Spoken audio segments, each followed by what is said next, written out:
ഒരു സാധാരണ മനുഷ്യൻ ഒരുപാട് അധ്വാനിച്ച് കൂടെ നിൽക്കുന്നവരെ കൂട്ടിച്ചേർത്ത് നല്ല നല്ല മൂല്യങ്ങളോടുകൂടി മുന്നോട്ട് പോയതിൻ്റെ ഫലമാണ് അദ്ദേഹത്തിൻ്റെ മകന് ഈ അവസ്ഥയിൽ ഇവിടെ നിൽക്കാൻ, ഇത്രയും ആൾക്കാരുടെ മുന്നിൽ നിന്നിങ്ങനെ സംസാരിക്കാനുള്ള ഒരു സാഹചര്യം ഉണ്ടായത് എന്നുള്ളത് ഈ അവസരത്തിൽ എവിടെയെങ്കിലും ഇരുന്ന് അദ്ദേഹം ഇത് കണ്ട് സന്തോഷിക്കുന്നുണ്ടാവും.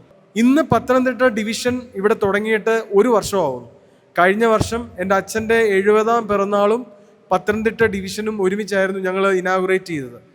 അതിനുശേഷമാണ് അദ്ദേഹം ഞങ്ങളെ വിട്ടു പോയത്. എങ്കിലും അദ്ദേഹത്തിൻ്റെ ഒരു പ്രസൻസ് ഇവിടെ എല്ലാ ആൾക്കാരിലും എല്ലായിടത്തും ഉണ്ടെന്ന് ഉള്ള ഒരു സത്യസന്ധമായ ഒരു ഉറപ്പിലാണ് മുന്നോട്ട് പോകുന്നത്. അപ്പോൾ ഈ യാത്ര തുടങ്ങിയപ്പോൾ, പത്തനംതിട്ട സ്ഥാപനത്തിൽ യാത്ര തുടങ്ങിയപ്പോൾ ഞങ്ങളുടെ കൂടെ നിന്നിരുന്ന ഒരു 3 വ്യക്തികൾ ഇന്ന് പല രീതിയിൽ അവർ ബുദ്ധിമുട്ടുന്നു എന്നുള്ളത് കൊണ്ട് ഞങ്ങളെക്കൊണ്ട് പറ്റുന്ന ഒരു ചെറിയ കൈത്താങ്ങ്, ചെറിയ ഒരു സഹായം. അപ്പോൾ ഈ അവസരത്തിൽ 2 കൈകളും കൂപ്പി ഒരുപാട് ആരാധനയോടെ പറയുന്നു, നന്ദി, നന്ദി, നന്ദി.